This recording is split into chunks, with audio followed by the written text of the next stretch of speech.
कौन 50टा लोक मरीगला पर एनकाउंटर हम कि जी जहाँ भुवनेश्वर सहर में चारिआडे गुंडा ये दलाल मान को एक्सपोज करा जाऊ ହେଇଥିଲା ନା ହେଇନଥିଲା शुणु आप थाना को नहीं कहते पुलिस की नहीं कहते ହଁ ଯୋଉ ଆଇନ ଶୃଙ୍ଖଳାକୁ ନେଇକି କହୁଛି ଯୋଉଟା କି शुणु अपराधीकरण प्रोत्साहन थाना आरंभ होची तार कारण होची थाना स्टाफ मानकर दलाल मानक सहित घनिष्ठता एवं से दलाल मानकर अपराधीकरण अपराधी मान सहित घनिष्ठता ये अपराधीकरण को प्रोत्साहन भद्रक एसपी को आपण जरिया अनुरोध करुच्ची जे प्रत्येक थाना को आपण विजिट करंतु ओडिशा सरकार आउ पुलिस विभाग आईन विभाग तालमेल किसी ठीक रोनी कारण राजा केवल दयालु हेले चलबनी देश राजा सशक्त हवा पड़ो आउ शक्तिशाली हवा पड़ो तेणु आपण जदि शक्तिशाली न होई आपण केवल कौन करेंगे दयालु हेबे तो राज्य चुलिकी पलैब ସେ ଆଦର୍ଶ ଥାନାର ଆଦର୍ଶ ପଣିଆ କୁଆଡେ ହଜି ଯାଇଛି ସେ ଆଦର୍ଶ ପଣିଆଟା ଟିକେ ଫେରି ଆସିବା ଦରକାର नाउ चोरी करू करू कखारू चोरी कला से भली परिस्थिति बर्तमान होची ग्रामांचल मान दर्शक बंधु बर्तमान आमे गाँ पिंढारे बसिला भलिया बसी पड़ुଛୁ बत्ती खुंट तले आउ बर्तमान एइथिପାଇଁ बसिଛୁ खरा दिन मुंड तातिकी रोची पाखे गोटे थंडा भी धरिकी बोतलटे बइଛୁ किंतु एटा काहाको दिया हबनी एकुटिया मु पीबी आउ प्रथम कथा हला ए जो गरम जो भली भाबरे होउची से गरम रे लोक अत्यंत उत्तप्त होउचंती जोटी की क्राइम करियाउ केबे पछगुंचा दउनाती माने ओडिशार सर्वमोट कहियाको गले आईन श्रृंखला संपूर्ण भाव में विपर्यस्त किंतु ता भितरे आमर डीजी महोदय कहते जे एथरक एनकाउंटर स्पेशलिस्ट हम माने लोक मानकु आउ कहार क्षमा को माफ करा हबनी तेणु करी बर्तमान आज आलोचना होची आईन श्रृंखला आउ एनकाउंटर स्पेशल मो सहित अच्छा सुशांत भाई एपटे बापू भाई तो प्रथम सुशांत भाई पचारिबा सुशांत भाई आपण केमती देखुछंती आईन श्रृंखला जो बिगिड़ी अच्छी ये प्रकृत में एनकाउंटर हम ऑलरेडी किछिटा हेई गलानी तो यार समाधान कौन केमिति हम एनकाउंटर ही गोटे माध्यम ना नाई लोक परिवर्तन हो पारे देखंतु फास्ट ऑफ ऑल धन्यवाद आपण ए प्रकार गोटे समय रे ये टॉपिक को नैचंती एवं मते एठी सुजोग देउचंती मोर मत रखिया पई ओडिशा रे आईन श्रृंखला व्यवस्था को नहीं डीजी को जो कहिचंती जे एनकाउंटर करा जो अपराधी मानक सी गोटे डिफरेंट कथा तार लीगल वे कल से विषय विशेष किसी जानी ना कि मुझे कही पारि गोटे साधारण लोक हिसाब से जे आईन अपराधी मान अपराधीकरण बढ़िबार कारण कौन तार तर्जमा करवा उचित अपराधी मान प्रोत्साहन जोगाउच किए अपराध करने मुह बढ़ाऊँ किए आपण देखु आईन श्रृंखला व्यवस्था को आईन श्रृंखला व्यवस्था दायित्व कहार राज्य सरकार एजेन्सी हूँ पुलिस डिपार्टमेंट पुलिस ता ड्यूटी ठीक करुच्ची तो डिपार्टमेंट ऑफ पुलिस रो आईन श्रृंखला दायित्व अच्छी ओडिशार प्रत्येक अंचल में थाना गुड़िक अच्छी थाना गुड़िक अंडर रे किसी पंचायत रोचे किसी एरिया रोचे तेणु थाना गुड़िक केमी कार्य कर गवर्नमेंट इंस्टीट्यूशन जो पुलिस जो थाना गुड़िक केमी कार्य कर तर्जमा हवा दरकार तो आपण बर्तमान साधारण कथा मुझे गोटे उदाहरण छल कहीपरि आपड़ बर्तमान सपोज गोटे आपण सहित गोटे इनसीडेंट घटला आपन को जड़े बाड़ेला राज रास्तार आपन को बाड़ेला आपन कौन करेंगे आपणकर काम है आपन आईन सहायता ने आईन सहायता आपन प्रथम टचपॉइंट होची पुलिस स्टेशन आपन पुलिस स्टेशन गले किंतु आपन पुलिस स्टेशन पर कौन होची वास्तव क्षेत्र में वर्तमान ओडिशार प्राय प्रत्येक अंचल प्रत्येक थाना ये घटना घटी चलती जे आपन जो थाना को जाउचंती थाना रे जाई अभियोक्ति दउचंती अभियोग देला परे तार प्रथम स्टेप होची गोटे इन्वेस्टिगेशन ऑफिसर आपनकर नियोजित होची आपन केस को तदंत करिवा पई इन्वेस्टिगेशन ऑफिसर रो दायित्व है कि केस टी रजिस्ट्रेशन हम केस रजिस्ट्रेशन पर फील्ड की जीव फील्ड की जाइए इन्वेस्टिगेशन करिवो बा तदंत करिवो जे प्रकृतर ये घटनार भूल किए ठीक किए माड़ा खाइथिबा लोक मिछ कहूची कि सत कहूची ये सब को तर्जमा करी तापरे केस प्रोसेस होबा कथा किंतु वास्तव क्षेत्र में घटुची कौन आपण माड़ा खाइकी गले थाना रे अभियोग गले जेते बेला आपण थाना रे अभियोग पहुंची गला विशेष करी मु कहूची एक कथारी ग्रामांचल थाना मानकरे थाना रे अभियोग पहुंचला परे आपण थानार अभियोग देकी आसीबार अध घंटे भीतर कि 30 मिनिट भितर थाना चारिपटे बर्तमान प्रत्येक थानार देखिए गोटे सिंडिकेट काम करछि गोटे दलाल सिंडिकेट काम करछन 7 ରୁ 8 जन व्यक्ति थिबे कि 10 जन व्यक्ति थिबे किछि व्यक्ति रहंती जेउ माने थाना रे गोटे एते घनिष्ठ संपर्क एवं से पुलिस स्टाफ मानकर थाए थाना को संपूर्ण भावे अख्तियारी कर रखिछंती माने को भलिया दलाल मु कहिछि मु पूरा विस्तृत भावे कहूछि जे आपणकर जिते गोटे केस जाए प्रथमे से केस टी गोपनीयता सहित तदंत हवा दरकार किंतु केस रो डिटेल्स टी प्रथमे पहुंची जाए थानार आईआईसी जानी कि नहीं से केस रजिस्टर होती कि नहीं किंतु से जो दलाल माने जानी नहीं जे ए घटनाटी घटी व्यक्ति जनक किए तार एरिया किए सी इन्वेस्टिगेशन अफिसर पाखर कथाटी लीक हो आसी पहुंची जाइथिबो दलाल मानक पाखरे एवं से दलाल मानक भितर जो फीडबैक से जो फीडबैक देवे मन करा जाऊ आपण अजय बाबू ना गोटे केस होती अजय बाबू ना बापू बाबू केस देइचंती बापू बाबू जो केस देके आसचंती जे मते मारिचंती अजय बाबू बापू बाबू जिते घर को पलि आसुचंती तापर पर कौन होची से व्यक्ति विषय जो इन्वेस्टिगेशन आरंभ हो प्रथम केस दबा लोक विषय आरंभ हो अरे से जो जो सो कॉल्ड दलाल मानकू जे ये व्यक्तिर चरित्र कौन बापू बाबू को जदि बापू बाबू जन भद्र लोक होते से भद्र व्यक्ति केवल केबे से दलाल मानकू के पसंद करते कोट ना कोट से समालोचना करते से समय रागटा थी से जो दलाल मानकर रागटी बापू बाबू ऊपर थे सहीठू से कौन करेंगे अरुआ को उषुना करेंगे और उषुना को अरुआ करवा आरंभ करेंगे बापू बाबू ना से नेगेटिव कथा आरंभ करदे ना आज्ञा से इन्वेस्टिगेशन बंद माने से जो तदंत प्रक्रियाटी से 10 जन भितर सीमित हो जाउछि से 10 जन भितर जो सीमित हो जाए फीडबैक अनुसार तापरे जो लोकटी माड़ देइथिबा लोकटी से जन अपराधी होइथिबो ता पाखु खबर पळै आछी जे तो नार गोटे केस हो जाइछि तू आ थाना को आ ताकू कुहा जाउछि तू भी गोटे काउंटर दे दे जेतेबेले तुमे जेतेबेले काली सकाळ माड़ खाइकी जेतेबेले जाउछो पुणी थर थाना को आज्ञा मो थानार स्टाटस कौन पुलिस से काजुअल बिहेवियर आरंभ कर दूची आपन सागर केमिति ना तुम नार भी गोटे केस होइछि हाँ कौन मुझे शुणुली तुमर भी बहुत केस छी तुम कौन अतीत एमती एमती करछो सेतेबेले करंट केस विषय आलोचना होनी तार पास्ट रे कौन से करछि ताकू नै बहुत तर्जमा हबो एवं काउंटर केस देइछि गोटे काम कर कंप्रोमाइज करिया था कर नन पुलिस केबे कहिबनी डायरेक्ट कंप्रोमाइज कर यदि तुम भीतर आपस समाधान है से वेरी लेवल हैंडल करते जे तुम भीतर यदि आपस समाधान हो जाउछि नहले आमे दी पक्ष को फरवर्ड करदेबु सेठू कौन होउछि जो व्यक्ति माड़ खाइथिबो सी तो माड़ खाइथिबो सी जानियो मोनार भी गोटे केस हो गलानी से मोराली अधा डाउन होइथिबो तार से सत्साहस नहीं जे नेक्स्ट स्टेप कौन करबा उचित तो सी सेतेबेले जतले मोराल डाउन हो जाउछि से बाध्य हबो कंप्रोमाइज करिया पे कंप्रोमाइज टी हो गला माने पुलिस थाना रे कंप्रोमाइज टी हो गला कंप्रोमाइज जतले डील डाल जा हबा कथा ए दलाल मानक माध्यम रे हो जाइथिबो किंतु या परवर्ती घटना कौन एठी दुईटा कथा घटुछि अपराध जी करिथिबो जे प्रकृत अपराधी ता मनोबल बढ़ीगला मोर दलाल भाई माने अछंती मते तो माने बैकअप देबे मु जेकोसी केस कले भी मोर आउ किछि असुविधा नाही मु पारे गली से जो गोटे अपराध करतो ता मुह बढ़िला और 10टा अपराध करिया पई सबुठु बड़ कथा होछि से जो भद्र व्यक्ति जो थिबो जे माड़ खाइथिबो ता मनरे प्रतिशोध परायणर मनोभाव थिबो मु माड़ खाइली किंतु मते कोनोसी न्याय मिलानी उल्टी बरंग केस दी जन ना रहला सी कौन कर ता मनोभाव प्रतिशोधमूलक मनोभाव सृष्टि होगी सी पुणी थे केमी ताकू बाड़ेब ता मन भर से प्रतिशोध पुणी से आउ जन भद्र व्यक्ति नुआ अपराधी सृष्टि है तेना आपण कहतु अपराधीर प्रोत्साहनटा किए जोगेला अपराधीर प्रोत्साहनकरण ये पुलिस जोगेला तामाने आपण कहया कथा जे प्रथमे जदि एनकाउंटर कथा आसुची ताले अपराधी को खोजिबा आगरु जो थाना चारिपट जो दलाल बोलुचंती प्रथमे सेमानकु एनकाउंटर करिकि देखांतो नहले थाना को निजर सुरक्षित रखंतो आमे कहिबानी एनकाउंटर करिकि देखांतो they should be under scanner तांकू एक्सपोज करबा उचित मु तो आपनक माध्यम रे कहिबाकू चाहिबी ओडिशार प्रत्येक थाना अंचल व्यक्ति जदि ए प्रकार फीलिंग आपन मन भीतर आसुची आपण प्रथमे आइडेंटिफाई कर इट इज एनफ बर्तमान गोटे हाई टाइम आसी गलानी ये दलाल मानकू एक्सपोज करा जाऊ आपण ताऊ जाकी तांकू डायरेक्ट आईन रो हाथ को नहीं कि आपण जाकी तांकू आड़े परिबेनी तांकू कहबे तमे काहे एठी बसछ please expose them in a legal way तांकू लीगल वे रे तांकू एक्सपोज करा जाऊ से मानक डिटेल्स सुपरटेंडेंट ऑफ पुलिस को दिया जाऊ रिजिंग की लेखा जाऊ जे आम थाना रा किछि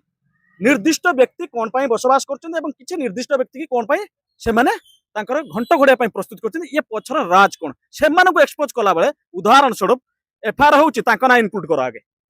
सी जतबे देखिबे जे आमे भी एबे स्कैनर आसी गलु तो धीरे धीरे किछि व्यक्ति सेटु साइड होबा आरंभ हे जिवे बुझि पारछन तो कथाटा मो कहवा कथा जे अपराधी पुलिस पेट्रोलिंग करबा आरंभ करे राइट पुलिस प्रथमे पेट्रोलिंग करी जतबे गाड़ी बाहर करूछि गाड़ी बाहर करिया पर खाता थाना ठारो जो 200 metre so called pant shirt पिंधि इन करथिया बुलुथवा जो आतंकवादी जो माने अपराधी जो माने एक्चुअली अपराधी होचन सही माने बिकॉज़ अपराधीकरण रे भव होउछि से थाना चारि पाखरे प्रथमे कहया कथा मोटा मोटी कहया गले प्रथमे थाना को स्वच्छ रखा जाऊ थाना चारि पाख को सफा रखा जाऊ अलिया रखिले पुणी नहले थाना भितरे कॉकरोच आसीबार संभावना अछि तेनु करी कि संभाली ए बापू सहित कथा हुआ बापू आपण केम देखुचंती वर्तमान रो क्राइम रेट आउ ता सहित एनकाउंटर केमती देखुचंती ए सब सुशांत जोटा कहले ये हूँ प्रत्येक ग्रामांचल कथा सहरांचल भी समस्त ସବୁ ପାଖାପାଖି ଏରିଆର ସମାନ। ଯେତେବେଳେ ତମର ଯଦି କାହା ସହିତ ଗୋଟେ ବଡ ବାବୁ ସହିତ ଚିହ୍ନା ଅଛି ସେଇ ଥାନା ପାଖାପାଖିଆ ଲୋକ, ତମେ ଯେଡେ ବଡ କ୍ରାଇମ କରି ଗଲେ ବି ତମକୁ ସେଠି ପାଖରେ ଯିଏ ଥାନା ବାଲା ସହିତ ଚିହ୍ନା ପରିଚୟ ଥିବ। ଥାନାର ଇଏ ଯୋଉ ପ୍ରଥମ କଥାଟା ସୁଶାନ୍ତ ଯୋଉ କଥା କହିଲେ ସେଇ କଥାଟାକୁ ଆଗେ ଗୁରୁତର ବୁଝିବା କଥା ଯେ ଯେତେ ଏଫଆଇଆର ବାସ୍ତବରେ ହୁଏ ଆଇଆଇସି ବାସ୍ତବରେ ଜାଣିଥାନ୍ତି କି ଆଇଆଇସି କାନର ଯାଇଥାଏ ଯେ ଏଇ ଯୋଉ ଏଫଆଇଆର ଟି କେତେଟା ଏଫଆଇଆର ରେଜିଷ୍ଟର୍ଡ ଆଜି ହେଇଛି, କଣ କଣ ରେଜିଷ୍ଟର୍ଡ ହେଇଛି, ସବୁ ମାନେ ଯୋଉ ମାନେ କଣ ଇନଟଲରାନ୍ସ ଯାହାକୁ କୁହନ୍ତି ସେଇ କେବଳ ହିଁ ଗ୍ରାମାଞ୍ଚଳରୁ ସୃଷ୍ଟି ହୁଏ। ଯେତେବେଳେ ଆମେ ଏଠି ଡିଜି କହୁଛନ୍ତି ଅପରାଧୀକି ଏନକାଉଣ୍ଟର କରିବା, ତାହେଲେ ଗ୍ରାମାଞ୍ଚଳରେ ଯୋଉ ଛୋଟ ଛୋଟ କୁଜି ଅପରାଧୀ ଅଛନ୍ତି ଯେ ପଦେ କଥାରେ ଟିକେ ଟିକେ କଥାରେ ଜମିବାଡି କଥା ହଉ ଯାହା କଥା ହଉ ଯିଏ ଯୋଉମାନେ ସାଙ୍ଗେ ସାଙ୍ଗେ କୁଦି ଯାଆନ୍ତି ବାଡେଇ ପକାନ୍ତି, ଲଗେଇକି ବଡ କରିଦିଅନ୍ତି। ହଁ ବଡ କରିଦିଅନ୍ତି, ବାଡେଇ ଦେଇ ସାରିଲା ପରେ ଦେଖିଲା ଆମର 5 ଜଣ ଅଛୁ, ସିଏ ତାର ଜଣେ ଅଛି କି 2 ଜଣ ଅଛନ୍ତି, ମାନେ ସରଳ ଲୋକ ଅଛନ୍ତି, ତାକୁ ନିହ ତାପରେ ମାଡ଼ ଦେଇ ଦିଅନ୍ତି, ବାଡେଇ ପକାନ୍ତି। ଥାନାକୁ ଆସିଲା ପରେ କଣ ହୁଏ ନା ବାହାର ଦଲାଲ ଅଛନ୍ତି, ଯଦି କାହାର ଚିହ୍ନା ଥିବ ସରପଞ୍ଚ ଚିହ୍ନା ଅଛି, ନହେଲେ ସମିତି ସଭ୍ୟା ଚିହ୍ନା ଅଛି, ନହେଲେ ବିଧାୟକ ଚିହ୍ନା ଅଛି, ସି କାହାର ଗୋଟେ ଚିହ୍ନା ଗୋଟେ ଯାଇକି ବାଡେଇବା ଲୋକଟି ଯାଇକି ଆଗେ ତାଙ୍କ ପାଖରେ ଶରଣ ପଶିବ। ସେଠୁ ସିଏ ଥାନାକୁ ଫୋନ କରି କହିବ ଯେ ଆଉ ଆମେ ଏଇ କେସଟାକୁ କେମିତି କମ୍ପ୍ରମାଇଜ କରିଦିଅ। ମାଡ଼ ଖାଇଥିବା ଲୋକଟି ଯେତେବେଳେ ତାକୁ କମ୍ପ୍ରମାଇଜ କରିବା କଥା ହୁଏ ବା ତା ନାଁରେ ଗୋଟେ ପୁଣି ଗୋଟେ କାଉଣ୍ଟର ଏଫଆଇଆର ହୁଏ, ସେତେବେଳେ ସିଏ ମେଣ୍ଟାଲି ହାରାସମେଣ୍ଟ ହେଇଯାଏ। ତେଣୁ ଇଏ ଘଟଣାଟି ଚାରିଆଡେ ସବୁ ଥାନାରେ, ଥାନା ଯୋଉ କହୁଛନ୍ତି ଆମେ କଣ ପୋଲିସ ପବ୍ଲିକ ସମ୍ପର୍କ, ଥାନାରେ ଆଜିକାଲି ଗୋଟେ ଅଭ୍ୟର୍ଥନା କକ୍ଷ ଅଛି, ସେଠି ବାଡେଇଲା ବାଲା ବସିଥିବେ, ମାନେ ମାଡ଼ ଖାଇଥିଲା ବାଲା ବି ସେଠି ବସିଥିବେ, ସିଏ ବି ଏଫଆଇଆର ଦବାକୁ ଆସିଥିବେ, ଇଏ ବି ଥାନାକୁ ଆସିଥିବେ ଗୋଟେ କାଉଣ୍ଟର ଏଫଆଇଆର ଦେବ। ତା ମାନେ ତାକୁ ଗୋଟେ ପ୍ରବତ ହେଇଛି କିଏ ଗୋଟେ କାଉଣ୍ଟର ଏଫଆଇଆର ଦେବା ପାଇଁ। ସେ ଦଲାଲ ସବୁ ମାଳମାଳା, କାହିଁକି ଦେଖନ୍ତୁ ଗୁଡ ମାଠିଆଟି ଯୋଉଠି ପିମ୍ପୁଡି ସେଇଠି। ସେ ଥାନା ଚାରିକରେ କିଛି ଲୋକ ଅଛନ୍ତି ନିହାତି ଯୋଉମାନେ ତାଙ୍କର ଦବା ନବାରେ କେତେ ନା ଏଇଟା ଏତିକି ଦେଲେ କମ୍ପ୍ରମାଇଜ ହେଇଯିବ, ସିଏ ସେତିକି ନେଇକି ଦେବେ, ତାଙ୍କ ପକେଟରୁ କିଛି ଦେବେ, ସେତିକି ଥାନାରେ କିଛି ଦେବେ। ଏଟା ସବୁ ଜାଗାରେ ଚାଲିଛି, ଏଟାକୁ କେହି କାଟେ, ଏଟା ଅକାଟ୍ୟ ସତ୍ୟ। ତେଣୁ ଯୋଉ ସୃଷ୍ଟି ହଉଛି ଲୋକମାନଙ୍କ ଭିତରେ ଯୋଉ ଗୋଟେ କଣ ମାନେ କଣ କହିଲ ଗଳିର ଯୋଉ ଛୋଟ କୁଜି କଣ କି ଚୋରି କରୁ କରୁ ନାଉ ଚୋରି କରୁ କରୁ କଖାରୁ ଚୋରି କଲା, ସେ ସେଇଭଳି ପରିସ୍ଥିତି ବର୍ତ୍ତମାନ ହଉଛି ଗ୍ରାମାଞ୍ଚଳ ମାନଙ୍କରେ। ଛୋଟ ଛୋଟ କ୍ରାଇମ କରୁ କରୁ ଗାଁରେ ଜଣକୁ ବାଡେଇ ସାରିଲା ପରେ ସେ ପୁଣି ଆଉ ଜଣକୁ ବାଡେଇବାକୁ ସାହସ କରୁଛି, ତାପରେ ସେଠି ଯାଇକି ଆଉ ଗୋଟେ ଗାଁରେ ବାଡଉଛି, ତାପରେ ସେ ସହରରେ ଆସି ବାଡଉଛି। ଏଇ ଯୋଉ କ୍ରାଇମ ସୃଷ୍ଟି ହଉଛି ୟା ପାଇଁ ସମ୍ପୂର୍ଣ୍ଣ ଭାବରେ ପୋଲିସ ଡିପାର୍ଟମେଣ୍ଟ ଦାୟୀ ବୋଲି ଜାଣିଥାନ୍ତୁ। ଏଇଟା ହଉଛି ସ୍ପଷ୍ଟ କଥା। ସରକାରଙ୍କର କାମ କଣ ଯେ ସରକାର ଯେତେବେଳେ ଆଜି ପର୍ଯ୍ୟନ୍ତ ଦେଖନ୍ତୁ, ଏବେ ଗୋଟେ ଆମେ ଦେଖିଲେ ଗୋଟେ କକରୋଜ ଜନତା ପାର୍ଟି ଯେ ଯେ ସାମାଜିକ ନ୍ୟାୟ ପାଇଁ ଆନ୍ଦୋଳନ କରୁଛି, ଆମେ ଯାହା ସୋସିଆଲ ମିଡିଆରେ ଦେଖୁଛନ୍ତି, ସେ ସାମାଜିକ ନ୍ୟାୟଟା ବାସ୍ତବରେ ଏଇ ଯେତେବେଳେ କୋଉ ଜାଗାରେ ଅନ୍ୟାୟକୁ ମାନେ ପ୍ରଶୟ ଦିଆଯାଏ, ଘଣ୍ଟ ଘୋଡ଼ା ଯାଏ, ସେତେବେଳେ ତ ଏଇଭଳି ଇଣ୍ଟରଲାନ୍ସ ତିଆରି হয়, ସେତେବେଳେ ଗୋଟେ ସ୍ୱର ଉତ୍ତୋଳନ হয় ଯେ ସରକାର ବି ଏମିତି ଗିରି ଯାଆନ୍ତି, ସେ ଏରିଆର ସରପଞ୍ଚ ବି ବିଦା ହନ୍ତି, ସମିତି ସଭ୍ୟା ବି ନହେଲେ ସମସ୍ତେ ତ ଥରେ ଥରେ ପାଇକି ହେଇଥାନ୍ତେ। ଏଠି କଥା ହଉଛି କୋଉଠି ନା କୋଉଠି ଆପସରେ ନେତା ମନ୍ତ୍ରୀ ପାୱାର ମଧ୍ୟ ଅଛି। ଆଉ ଗୋଟେ କଥା ମୁଁ ଆପଣ ଗଣମାଧ୍ୟମରେ ଯଦି ଏ କଥା ଆଲୋଚନା ହେଲାଣି କହିବାକୁ ଚାହେଁ, ବର୍ତ୍ତମାନ ପୋଲିସ ମୋହନ ମାଝୀ ସ୍ପଷ୍ଟ କରିବେ କି ବିଜେପି ସରକାର ସ୍ପଷ୍ଟ କରିବ କି ବିଶେଷ କରି ଯେ ରାଜ୍ୟରେ ଯେତେ କଣ ସିଭିଲ କେସ୍ ହଉଛି ଜମିବାଡି ବିବାଦ, ଆମେ କଟକରେ କିଛି ଦିନ ତଳେ ଦେଖିଲେ ଜମିବାଡି ବିବାଦକୁ କେନ୍ଦ୍ର କରି ଜଣକୁ ହତ୍ୟା କରାହେଲା। ଜମିବାଡି ବିବାଦ ଯେତେବେଳେ ଆଉଛି, ଜମିବାଡି ବିବାଦକୁ ନେଇକି ହିଁ ଗଣ୍ଡଗୋଳ, ପୋଲିସ ସେତେବେଳେ କହୁଛି ଏଟା ସିଭିଲ କେସ୍ କହିକି ସେଟାକୁ ଆଡେଇ ଯାଉଛି। ତାପରେ ଯୋଉ ଲୋକ ଜମିଟାକୁ ଦଖଲ କରୁଛନ୍ତି, ଯାହାର ଜାଗାକୁ ଦଖଲ କରୁଛନ୍ତି, ଯିଏ ମାଡ଼ ଖାଉଛି ସିଏ କିଛି ନ୍ୟାୟ ପାଇପାରୁନି, କାରଣ ସିଏ ଭଗବାନଙ୍କୁ ଡାକୁଛି, ଗାଁର ଲୋକ ଚାହିଁଲେ ବି କିଛି ତାକୁ ସାହାଯ୍ୟ କରିପାରୁନି। କାହିଁକିନା ଗ୍ରାମାଞ୍ଚଳରେ ଆଜିକାଲି ଏକତା ବୋଲି କିଛି ନାହିଁ, ଇଏ କୋଉଠି କୋଉଠି ଯିଏ ଯୋଉଠି ପାଇଲା ସିଏ ସିଆଡେ ଗାଇଲା, ଏ ବ୍ୟବସ୍ଥା ହେଇଯାଇଛି। ଆଉ ଗାଁରେ ବି ଟାଉଟର ମାନେ ଖଳ ଟାଉଟର ଆମେ ନାଟକରେ ସବୁ ଦେଖିନାହାନ୍ତି, ଖଳ ଟାଉଟର ଗାଁରେ ବି ଖଳ ଟାଉଟର ଅଛନ୍ତି। ହଉ, ସିଭିଲ ମ୍ୟାଟର ଆଡକୁ ବେଶୀ ଯିବାନି, କାହିଁକି ନା ସିଭିଲ ମ୍ୟାଟରକୁ ନେଇକି ଯଦି ଦେଖିବା ଗାଁ ଗଣ୍ଡାଠୁ ସହର ପର୍ଯ୍ୟନ୍ତ ସବୁଠି ନିହାତି ଭାବରେ ଗୋଟେ କଥା କି ଯୋଉ ଗାଁ ଗଣ୍ଡାରେ ଯୋଉ ଜମିବାଡିକୁ ନେଇକି ଗାଁ ଗଣ୍ଡାରେ ବାଡିଆ ପିଟା କହୁଛନ୍ତି, ସେଇ ସମାଜରେ ଦେଖିବା ରାଜଧାନୀରେ ବି ହଉଛି, ଯୋଉ ବସ୍ତି ଉଠା ହଉଛି, ସିଏ ବି ସବୁ ସରକାରୀ ଜମିକୁ କୋଉଠି ନା କୋଉଠି ମାଡି ବସିଥିବା, ପୋଲିସ ଯାଇକି ତାକୁ କବ୍ଜା ବି ସିଭିଲ କେସ୍ ଟି ବହୁତ ରେଜିଷ୍ଟର୍ଡ ହଉଛି ଗ୍ରାମାଞ୍ଚଳ ମାନଙ୍କରେ, ତେଣୁ ସେ ସିଭିଲ କେସ୍ ହିଁ ଗୋଟେ ମୁଖ୍ୟ ମୁଦ୍ଦା ବୋଲି ତାକୁ ଯୋଉ ପୋଲିସ ଏଡଉଛି ଯୋଉ ସରକାର କଥା କହିବାକୁ ଚାହୁଁଥିଲି ବିଜେପି ସରକାର ବର୍ତ୍ତମାନ ସିଭିଲ କେସ୍କୁ କାହିଁକି ଗୁରୁତ୍ୱ ଦଉନି ସିଭିଲ କେସ୍ କହିକି ବାରମ୍ବାର ଗଣ୍ଡଗୋଳ ହଉଛି ସେ ଆଉ- ଦଉନାହାନ୍ତି କେମିତି ଦଉଛନ୍ତି ନା ନା କୋଉଠି ଗୁରୁତ୍ୱ ନାହିଁ ଆଉ ଯଦି ଦଉଛନ୍ତି ବୋଲି ତ ଯଦି ପାରିବାରିକ ଭିଡିଓ ଟୁ ଲଗେଇକି ସମସ୍ତେ ବୁଲୁଛନ୍ତି ଆଜି ଗୋଟେ ଝିଅର ଭଦ୍ରକର ଗୋଟେ ଝିଅର ଭିଡିଓ ଭାଇରାଲ ହଉଛି ଦେଖୁନାହାନ୍ତି ପାରିବାରିକ 126 ଆପଣ ଆସିଛନ୍ତି 126ଟା ଘର ଭାଙ୍ଗିବେ ସେଇ ଯୋଉ ଇଟା ଭାଟି ଅଛି ତାକୁ ବି ଭାଙ୍ଗିବେ ବାକି ଆଉ ଯୋଉ ସବୁ ହଉଛି ଲୋକଙ୍କର ଅଭିଯୋଗ ରହିଛି ଆମ ଗାଁ ସଫା କରିବା ପାଇଁ ସେ ସବୁ ତ ସଫା କରିବେ ଯିବେ ଗୋଟିଏ ଘର ଭାଙ୍ଗି ଦେଇକି କଣ ପଳେଇବେ ଏ ଗୋଟେ ଭିଡିଓ ଆଜି ଭାଇରାଲ ହଉଛି ଠିକ ତ ଅଛି ଦେଖିନାହାନ୍ତି ଠିକ ଅଛି ତେଣୁ ଆର ଗୋଟେ ସ୍ଥାୟୀ ସମାଧାନ ଗୋଟେ ତିଆରି କରନ୍ତୁ ଯେମିତି ଆମର କୋର୍ଟ ମାନଙ୍କରେ ବହୁ କେସ୍ ପେଣ୍ଡିଂ ହେଇକି ପଡିଛି ଯାହାର ସମାଧାନ ଆଜି ପର୍ଯ୍ୟନ୍ତ ହେଇପାରୁନି 20-50 ବର୍ଷ ସେମିତି ସିଭିଲ କେସ୍ ମଧ୍ୟ ଗୋଟେ ଦିନର କେସ୍ ନୁହଁ ଏଟା ପରମାନେଣ୍ଟ କେସ୍ କିନ୍ତୁ ସୁରକ୍ଷା ଦବା ଏଟା ହେଲା ପୋଲିସର ଦାୟିତ୍ୱ ଏଠି ଯୋଉ ଆଲୋଚନା ଆମେ ପୂର୍ବ ଆଲୋଚନାକୁ ଥିଲେ ପୂର୍ବ ଆଲୋଚନା କଣ ନା ଥାନା ପରିସରରେ ଥିବା ଟାଉଟର ଚାରି ପାଖରେ ଯୋଉ ଥିବା ଯୋଉ ଟାଉଟର ଦଲାଲ ଯୋଉମାନେ ହଉଛି କଣ କହିଲ ଡିଲ୍ ଆମ ଭୁବନେଶ୍ୱର ବି ଅଛନ୍ତି ଡିଲର ବହୁତ ଆଗେ ସେଗୁଡାଙ୍କ ଉପରେ ଡିଲିମିଟେସନ ଲାଗିବା ଦରକାର ହଁ ଯେ ଗୋଟେ ଆଇଆଇସି କମ ସେ କମ ଗୋଟେ କେସ୍ କୁ ତନ୍ନ ଘନ କରିକି ଜାଣୁ ବାସ୍ତବରେ ଯୋଉ ଲୋକଟେ ସାଙ୍ଗରେ ଅନ୍ୟାୟ ହେଇଛି ସେ ନ୍ୟାୟ ପାଉ ଏଇ ହିଁ ଆମେ ଚାହୁଁ ଆମେ କାହାର ତୋଷାମଦରେ କାହାର ତେଲରେ ଯଦି ଗୋଟେ ମାନେ ଯୋଉ ଆଇନଟି ମାନେ ବନ୍ଧା ପଡିଯିବ ତାହେଲେ କେବେ ବାସ୍ତବର ଯୋଉମାନେ ନ୍ୟାୟ ପାଇବାକୁ ଆଉଛନ୍ତି ଯୋଉମାନେ ଆକ୍ୟୁଜ ସେମାନେ କେବେ ନ୍ୟାୟ ପାଇପାରିବେ ନାହିଁ ଆଉ ଯୋଉଟା କି କ୍ରାଇମ ବଢିବ ଏନକାଉଣ୍ଟର ବଢିବାର ଯେତେ କଲେ ବି ବହୁତ ଅଧିକ ଲାଭ କିଛି ନାହିଁ ନାଇଁ ଏନକାଉଣ୍ଟର କଲେ କଣ ରାଜ୍ୟରେ ଏନକାଉଣ୍ଟର କଥା କହିଲେ ତ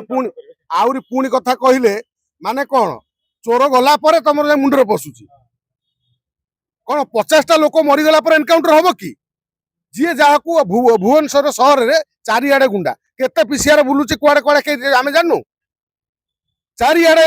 ମଦ ପିଇକି 9ଟା 10ଟା ହେଲା ବେଳକୁ ପ୍ରତ୍ୟେକ ଛକରେ ଠିଆ ହେଇକି ଲୋକ ଗଣ୍ଡଗୋଳ କରୁଛନ୍ତି ଯିଏ ଯାହାକୁ ପାଇଲା ଧମକେଇଲା ଯିଏ ଯାହାକୁ ଅସଭ୍ୟ ଭାଷା କହିଲା କେତେ ପିସିଆର ବୁଲୁଛି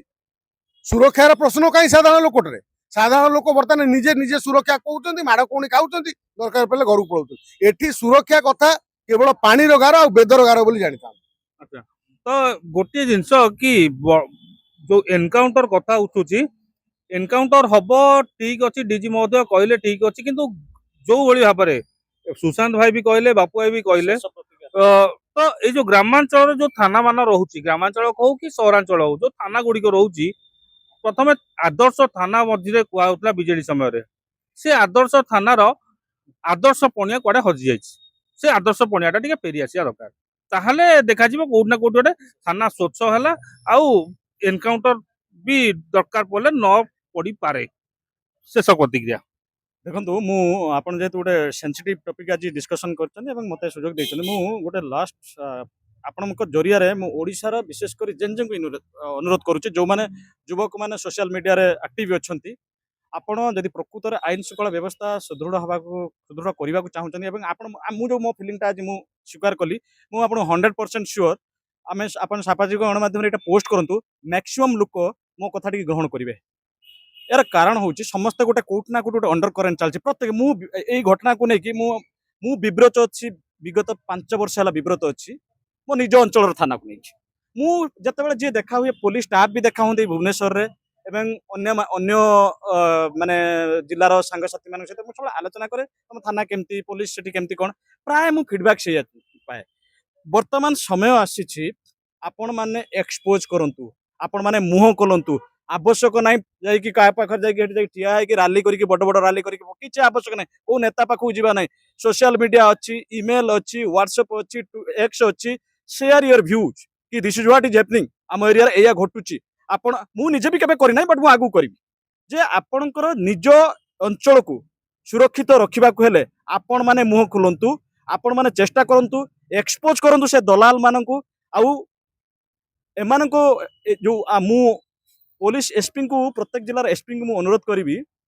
जे आपण माने आपण स्टाफ को आगे टिके नजर रखंतु जो अपराधीकरण प्रोत्साहन थाना रु आरंभ होउची तार कारण होउची थाना स्टाफ मानकर दलाल मानक सहित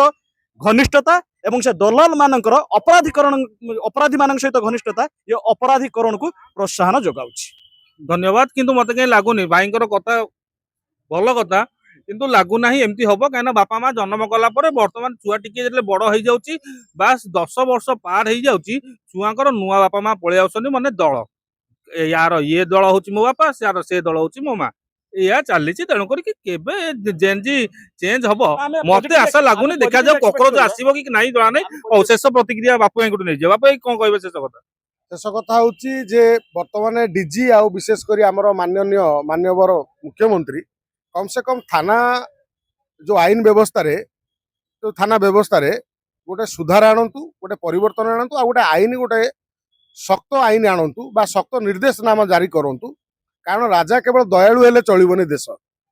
ରାଜା ସଶକ୍ତ ହେବାକୁ ପଡ଼ିବ ଆଉ ଶକ୍ତିଶାଳୀ ହେବାକୁ ପଡ଼ିବ। ତେଣୁ ଆପଣ ଯଦି ଶକ୍ତିଶାଳୀ ନ ହେଇ ଆପଣ କେବଳ କ'ଣ କରିବେ, ଦୟାଳୁ ହେବେ, ତ ରାଜ୍ୟ ଚୁଲିକି ପଳେଇବ। କାହିଁକିନା ଆଇନ ଶୃଙ୍ଖଳା ପରିସ୍ଥିତି ବିପର୍ଯ୍ୟସ୍ତ ହେଇଯିବ। ତେଣୁ ସେଇ ନ୍ୟାୟରେ ବର୍ତ୍ତମାନ ଡିଜି ଏନକାଉଣ୍ଟର କରନ୍ତୁ, ଆମେ ମନା କରୁନୁ, ଯୋଉମାନେ ଅପରାଧୀକୁ ଏନକାଉଣ୍ଟର କରାଯାଉ। କିନ୍ତୁ ଗ୍ରାମାଞ୍ଚଳ ମାନଙ୍କରେ ଯୋଉ ଥାନା ମାନଙ୍କରେ ଯୋଉ କେସ୍ ଗୁଡାକରେ ଲୋକମାନେ ହତୋତ୍ସାହିତ ହଉଛନ୍ତି, ତା ଉପରେ ଧ୍ୟାନ ଦିଅନ୍ତୁ। କାହିଁକି ଲୋକମାନେ ସାଧାରଣ ଲୋକ ଥାନା କଥା କହିଲା ବେଳକୁ, ପୋଲିସ କଥା କହିଲା ବେଳକୁ ଗୋଟେ ନକାରାତ୍ମକ ଭାବନା ଆଣୁଛନ୍ତି, ଆଉ କାହିଁକି ତା ପୋଲିସକୁ ମାନେ ବିଶ୍ୱାସ ଆଣୁନାହାନ୍ତି। ତେଣୁ ତା ପ୍ରତି ସତର୍କ ହେଲେ ମୁଁ ଭାବୁଛି ଆଇନ ଶୃଙ୍ଖଳା ପରିସ୍ଥିତି ସଠିକ ଚାଲିବ। ଆଉ ଗୋଟିଏ ଗୋଟିଏ ଲାଇନ ନେବି। ଆ ପୂର୍ବରୁ ଗୋଟେ ସରକାର ଥିଲା, ବିଜେଡି ସରକାର। ସେତେବେଳେ ବିକେ ପାଣ୍ଡିଆନଙ୍କ ନାଁ ବହୁତ ଚର୍ଚ୍ଚା ଥିଲା, ଏବେ ବି ସୋସିଆଲ ମିଡିଆରେ ବହୁତ ଭାଇରାଲ ହଉଛି। ବିକେ ପାଣ୍ଡିଆନଙ୍କ ବେଳକୁ 5T ଶାସନ ବହୁତ ବଢିଆ ଥିଲା। ଥାନା ମାନଙ୍କରେ A to Z କାମ ହଉଥିଲା। ଇଭିନ କି ଫୋନ ଗୋଟେ ଯୋଉ ଲୋକ ଏଫଆଇଆର ଦେବା କଥା ତାଙ୍କୁ ବି ଫୋନ କରି ପଚାରୁଥିଲା ଆପଣ ମାନେ ଖୁସି ତ? ତ ବର୍ତ୍ତମାନ ସେଟା କିଛି ବଦଳି ଯାଇଛି। ଏ ଯୋଉ ସରକାରରେ କଣ ପରିବର୍ତ୍ତନ ହବା ଦରକାର? ଯେତେବେଳେ ସବୁ ଜାଗାରେ କୁହାହଉଛି ଯେ ସରକାର ସବୁଥିରେ କପି ପେଷ୍ଟ କରୁଛନ୍ତି, ତାହେଲେ ସେଇଭଳି କିଛି ନିୟମକୁ କପି ପେଷ୍ଟର ଆବଶ୍ୟକତା ଦରକାର କି? ଦେଖନ୍ତୁ, ଆପଣ ଯୋଉ କଥା ପ୍ରଥମେ କହିଲେ ଯେ ଗତ ସରକାର ଆଉ ବର୍ତ୍ତମାନ ସରକାର, ମତେ କାହିଁ ଲାଗୁନି କିଛି ସେମିତି କିଛି ସେତେବେଳେ ବି ସେଇଆ ଥିଲା, ଆଜି ବି ସେଇ ଘଟଣା ଘଟି ଚାଲିଛି। ମୁଁ ତ ସ୍ପେସିଫିକ ଯୋଉ ପ୍ରସଙ୍ଗକୁ ବର୍ତ୍ତମାନ କହୁଛି ଯେ ଥାନାର ଯୋଉ ରିଭଲ୍ୟୁସନ ଆସିବା କଥା, ଥାନା ସେମିତି ଆମେ ବର୍ତ୍ତମାନ କାହିଁ ସେଟା ତାହେଲେ କିଛି ପରିବର୍ତ୍ତନ ହେଇନି। ପଲିଟିସାଇଜ କରିବାର ଆବଶ୍ୟକତା ନାହିଁ। କାରଣ ମାନେ ବର୍ତ୍ତମାନ ମୁଁ ଗୋଟେ ଶୁଣନ୍ତୁ ସେତେବେଳେ କିଛି ପରିବର୍ତ୍ତନ ତାହେଲେ ହେଇଥିଲା ନା ହେଇନଥିଲା? ଶୁଣନ୍ତୁ ଆପଣ ଥାନାକୁ ନେଇ କହୁଛନ୍ତି, ପୋଲିସକୁ ନେଇ କହୁଛନ୍ତି। ହଁ, ଯୋଉ ଆଇନ ଶୃଙ୍ଖଳାକୁ ନେଇକି କହୁଛି, ଯୋଉଟା କି ଶୁଣନ୍ତୁ, ପ୍ରତି ଆଇନ ଥାନା ଶୃଙ୍ଖଳା କଥା। ଗୋଟେ ବ୍ୟାପକ ବିଷୟ। ଶୁଣନ୍ତୁ, ମୋ କହିବା କଥା ହଉଛି କଣ, ଆପଣ ଯଦି ଥାନା ପରିପ୍ରେକ୍ଷୀରେ କହିବେ, ସେତେବେଳେ ଯୋଉ ମୁଁ ତ କହୁଛି ମୋ ନିଜ ଅଞ୍ଚଳର ଯୋଉ ଥାନାରେ ଯୋଉ ଦଲାଲ ଗୁଡିକ ସେତେବେଳେ ବସୁଥିଲେ, ବର୍ତ୍ତମାନ ସେଇ ଦଲାଲ ଗୁଡିକ ଆଉ ସେମାନଙ୍କର ସମ୍ପୂର୍ଣ୍ଣ ପ୍ରାଧାନ୍ୟ ସେ ଥାନା ଗୁଡିକର ଅଛି। ମୁଁ ଭଦ୍ରକ ଏସପିଙ୍କୁ ଆପଣଙ୍କ ଜରିଆରେ ଅନୁରୋଧ କରୁଛି ଯେ ପ୍ରତ୍ୟେକ ଥାନାକୁ ଆପଣ ଭିଜିଟ୍ କରନ୍ତୁ ଏବଂ ଇଣ୍ଟେଲିଜେଣ୍ଟ ଲଗାନ୍ତୁ, ସିଭିଲ ଡ୍ରେସରେ ଆପଣଙ୍କ ଡିଷ୍ଟ୍ରିକ୍ଟ ହେଡକ୍ୱାର୍ଟରରୁ ପଠାନ୍ତୁ ଏବଂ ଦେଖନ୍ତୁ ଥାନାର 200 ମିଟର ଦୂରରେ କିଛି ପର୍ଟିକୁଲାର ଲୋକ ସବୁବେଳେ କଣ ପାଇଁ ବସୁଛନ୍ତି। ଥାନାର ପାଖରେ ଲୋକ ବସିବାର କୌଣସି ଅସୁବିଧା ନାହିଁ। କିଏ ଗୋଟେ ଥାନାକୁ ଯାଉଥିବ କେସ୍ କରିକି ଆସି ଚାଟେ ପିଇବ, ସେଥିରେ କିଛି ନାହିଁ। କିନ୍ତୁ କିଛି ନିର୍ଦ୍ଦିଷ୍ଟ ବ୍ୟକ୍ତି ସେ ଥାନା ପାଖରେ ବସିବାର କାରଣ କଣ ହେଇପାରେ? ଆଚ୍ଛା, ତାହେଲେ ଠିକ ଅଛି। ତାହେଲେ ସୁଶାନ୍ତ ଭାଇଙ୍କ କହିବା କଥା ସେତେବେଳେ ବି କିଛି ପରିବର୍ତ୍ତନ ହେଇନଥିଲା, କି ଏବେ ବି କିଛି ହେଇନାହିଁ। ବାପୁ ଆପଣ କଣ କହିବେ? ନାଇଁ, ଯାହାକୁ କହନ୍ତି ୟୁପି ବିହାର, ଆମେ କଥାରେ ଗୋଟେ ଉଦାହରଣ ଦେଲାବେଳେ, ଗୁଣ୍ଡାଗିରିର ଉଦାହରଣ ଦେଲାବେଳେ ଆମେ ୟୁପି ବିହାର ଉଦାହରଣ ଦିଅନ୍ତି। ଆଜି ୟୁପି ବିହାର ଥଣ୍ଡା ପଡିଗଲା, ଅପରାଧୀ ମାନେ ଲୁଚିଗଲେ, କୁଆଡେ ଏନକାଉଣ୍ଟର ହେଇଗଲା, କୁଆଡେ ଗଲା। ମାତ୍ର ଓଡିଶାରେ ଆମର ଡବଲ ଇଞ୍ଜିନ ଡବଲ ବିକାଶ ନାଁରେ ଅପରାଧୀ କାହିଁ ବଢିଗଲା? ତାର କାରଣ କୋଉଠି ନା କୋଉଠି ଓଡିଶା ସରକାର ଆଉ ପୋଲିସ ବିଭାଗ, ଆଇନ ବିଭାଗର ତାଳମେଳ କିଛି ଠିକ ରହୁନି। ତେଣୁ ଏ ତାଳମେଳ ଅଭାବରୁ ଆଉ ଶକ୍ତ ନିୟମାବଳୀ ସରକାରଙ୍କର ନଥିବାରୁ ଇଏ ସବୁ କ୍ରାଇମ ବର୍ତ୍ତମାନ ହୁ ହେଇକି ବଢୁଛି। ତେଣୁ ଆକୁ କଣ୍ଟ୍ରୋଲ କରାଯାଉ ରାଜ୍ୟରେ। ଏହା ସହିତ ଯୋଉ ଆମେ କେହି ଆମ ଭାରତ ବର୍ଷରେ କେହି ନ କୁହନ୍ତୁ, ଆମେ ଯେମିତି ୟୁପି ବିହାର ଉଦାହରଣ ଦଉଥିଲୁ, ଓଡିଶା ଗୋଟେ କ୍ରାଇମ ରାଜ୍ୟ ବୋଲି। ଏକଥା ମୋହନ ମାଝୀ ଆପଣ ଏ ବ୍ୟବସ୍ଥା କରନ୍ତୁନି। ଏ ବ୍ୟବସ୍ଥା କଲେ ସାରା ଜୀବନ ସାରା ଯୋଉ ଆଗାମୀ ଯୋଉ ଜେଏନଜି କହୁଛନ୍ତି ଭବିଷ୍ୟତ, ଆପଣଙ୍କୁ ନିନ୍ଦା ଅପବାଦ ଆଉ କଣ କହିଲ, ମାନେ ଆପଣଙ୍କ ଗୋଟେ ନିନ୍ଦା ଅପବାଦର ପାତ୍ର ହେବେ। ଆଉ ସାରା ଆଗାମୀ 100 ପିଢି ଆପଣଙ୍କୁ ଗୋଟେ ଥିଲାବେଳେ, ସରକାର ଥିଲାବେଳେ ମୁଖ୍ୟମନ୍ତ୍ରୀ ଆପଣଙ୍କୁ କେବଳ କହିବେ ଯେ ଇଏ କେବଳ କଣ ସେଟା କହନ୍ତି ରବର ଷ୍ଟାମ୍ପ ମୁଖ୍ୟମନ୍ତ୍ରୀ ବୋଲି। ବହୁତ ବହୁତ ଧନ୍ୟବାଦ। ତେଣୁ ଏଇ ଯୋଉ ବର୍ତ୍ତମାନ ଯୋଉ ଆଇନ ଶୃଙ୍ଖଳାକୁ ନେଇକି ଆଉ ସରକାରଙ୍କୁ ନେଇକି ଯଦି କହିବା, ତାହେଲେ ଯଦି ସରକାରଙ୍କ ଦେହରେ ଏତେ ଗୁଡେ ବଦନାମ ଲାଗିଛି, ତାହେଲେ ସେ ବଦନାମକୁ ଟିକେ ସ୍ୱଚ୍ଛ କରାଯାଉ। ଆଇନ ଶୃଙ୍ଖଳା ଉପରେ ନିହାତି ଭାବରେ ଗୋଟେ ବଡ ପଦକ୍ଷେପ ଦରକାର। ଲୋକଙ୍କୁ ପରିବର୍ତ୍ତନ ଆଗରୁ ନିଜେ ଥାନାର ପରିବର୍ତ୍ତନ ଆବଶ୍ୟକତା ଅଛି, ସ୍ୱଚ୍ଛତା ଆବଶ୍ୟକତା ଅଛି। ଥାନା ଯଦି ସଜାଡି ହେଇଗଲା, ତାହେଲେ ସମାଜ ସଜାଡି ହେବାକୁ ବେଶୀ ସମୟ ଲାଗିବ ନାହିଁ। ତେଣୁ ଆପଣଙ୍କ ମତ କଣ କମେଣ୍ଟ ମାଧ୍ୟମରେ ଜଣେଇବେ। ରହିଲି ଆଜ୍ଞା, ନମସ୍କାର।